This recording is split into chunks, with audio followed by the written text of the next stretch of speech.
Neely, Nathan, and Chef AJ, and we're just about to make, what are we making? Well, AJ? we're going to make a glaze, which is very similar to a frosting, a delicious, rich, fudgy chocolate glaze for the chocolate cake that we made in another episode.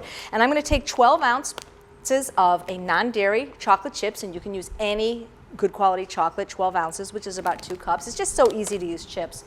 I'm going to put it in a saucepan over low heat.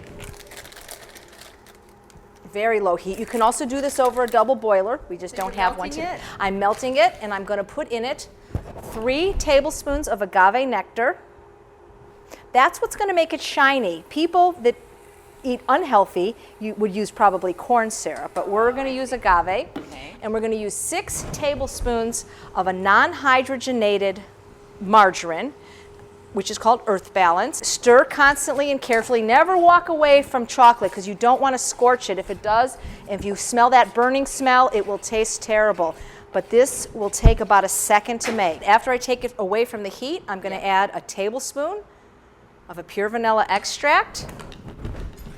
Stir it in, and I'm going to let that cool just a little bit, and then I'm going to frost my cake. This chocolate glaze we're making for our cake, let's say you didn't have a cake at home, well, what you could do is take some fresh fruit, bananas, a strawberry, dip it in. Like a fondue? You could do it like a fondue, or you could put it on a piece of wax paper, chill it, and you have a chocolate-covered strawberry.